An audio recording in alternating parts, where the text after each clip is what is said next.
Ang Provincial Corporate Farming Program ng lalawigan ng Pangasinan ay binalangkas at binuo sa pangunguna ni kagalang-galang Governor Ramon V. Gico III. Bunsod ito ng inilatag niyang economic agenda at magkaroon ng sustained socio-economic growth and quality of life ang bawat pamilyang Pangasinense. Magsisilbi itong flagship program ng provincial government ng Pangasinan para sa sektor ng agrikultura at pangingisda ng lalawigan sa pamamagitan ng convergence strategy o pagsama-sama at pagtutulungan ng iba't ibang kasapi mula sa lokal na pamahalaan, sangay ng gobyerno at pribadong sektor. Layunin ng programa ang maibaba ang gasto sa pagsasaka at maitaas ang ani at kita ng mga magsasaka tungo sa kasapatan at seguridad at abot kayang pagkain para sa lahat bilang suporta sa masagana program ng Department of Agriculture. Paano ito natin sama-samang isasagawa?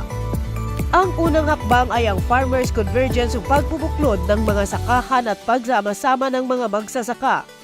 Isinasagawa ito sa pamamagitan ng farm consolidation o clustering ng ating mga farmer cooperative associations, kabilang ang ating mga National Irrigation System Associations, Irrigator Associations, Small Water Irrigation System Associations, at Agrarian Reform Beneficiaries Organizations, katuwang ang mga lokal na pamahalaan sa bawat bayan at lungsod.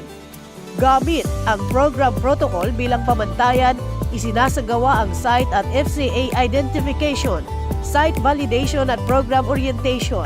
Sa site validation kasama ang geotagging upang makuha ang tamang sukat at saktong lokasyon ng bukid.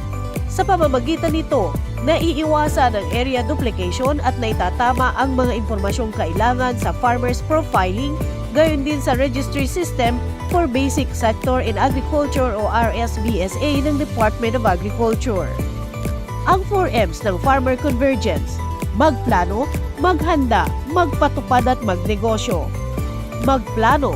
Sa binuong 20 hectares corporate farm, ang mga farmer cooperators ay sama-samang nagpaplano.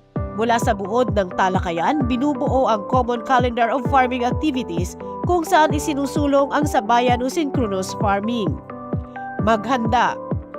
Gamit ang nabuong Common Calendar of Farming Activities, ito ay nagsisilbing gabay para sa land preparation, water distribution schedule, farm input positioning and distribution, pag-schedule ng mga makinaryang gagamitin, pagtalaga ng technician at pagkuha ng karagdagang farm workers.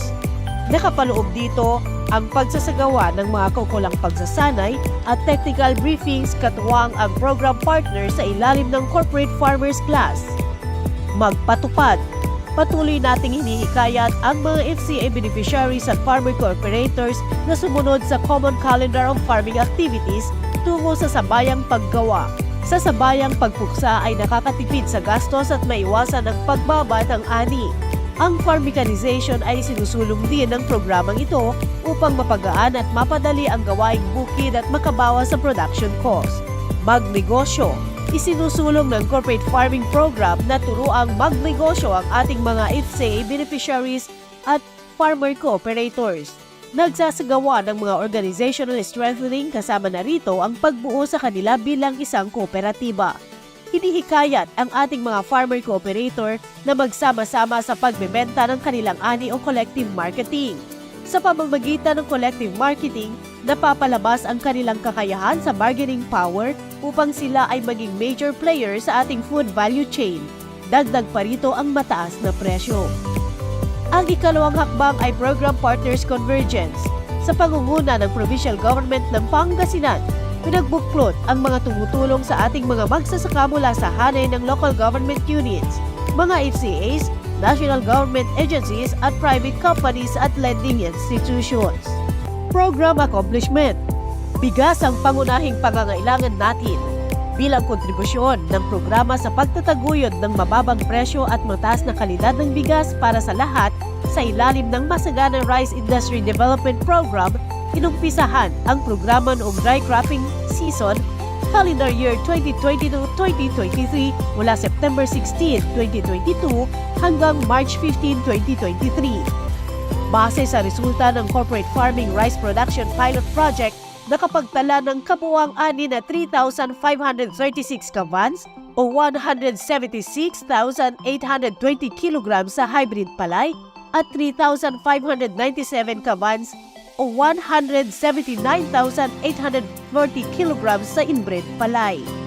Nagkaroon ng karagdagang ani na 10.62% o 14 kaban per hectare sa hybrid palay at 13.87% o 16 kaban per hectare sa inbred palay kumpara sa nakarang anihan ng dry season calendar year 2021-2022.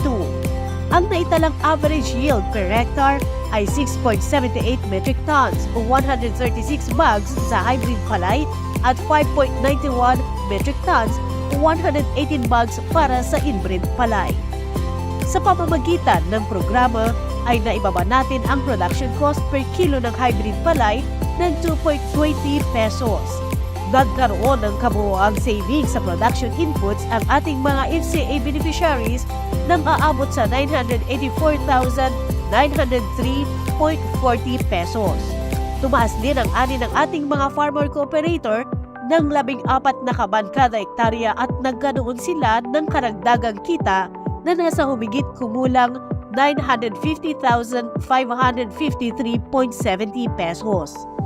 Sa kasalukuyang wet cropping season, calendar year 2023, ay mayroong 7 corporate farm sites na may kabuuang 154.60 hectares na kinabibilangan ng 171 farmer cooperators sa ilalim ng Program Intervention Convergence. Ang Department of Agriculture Regional Field Office 1 ay nakapagbahagi ng 220 bags hybrid seeds, 310 bags fertilizer, 676 packs na biofertilizer. Ang Agricultural Training Institute Regional Training Center 1 ay nagsagawa ng Digital Farmers Program and Smart Agriculture Technologies Training na kinabilangan ng 26 farmer cooperators participants mula sa 7 corporate farm sites. Nakapagsagawa rin ng drone spraying and fertilizer application technology demonstration na may kabuuang 200 hectares.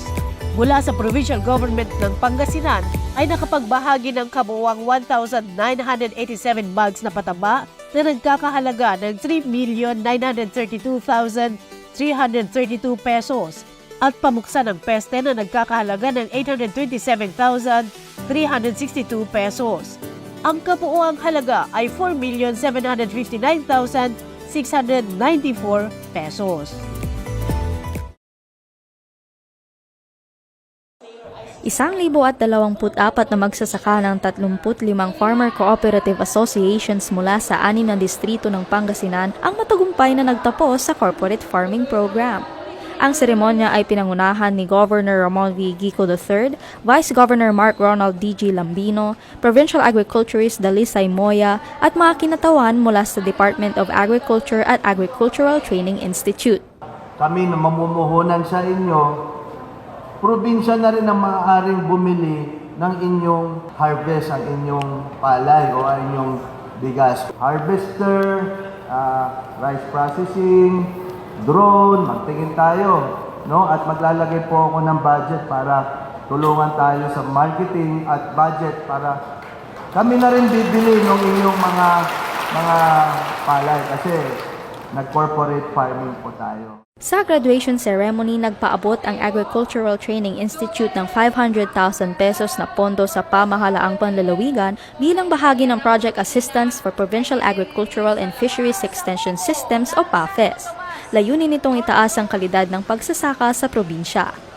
Nagkaroon din ng awarding para sa mga agricultural achievers sa district at province level. Naparangalan ng Barangay Cabatuan Alaminos City Irrigator and Farmers Association Incorporated bilang Provincial FCA Achiever at nakatanggap ng 7,500 pesos. Ang miyembro naman nilang si Joey Pimentel ang pinarangalan bilang Provincial Farmer Cooperator Achiever na nakatanggap naman ng 4,000 pesos. Bilang bahagi ng programa, nagkaroon ng Technology Forum at Exhibit kung saan tinalakay ang balanced nutrition sa palay at sistema ng pagbili nito upang matulungan ng mga magsasaka sa kanilang kita.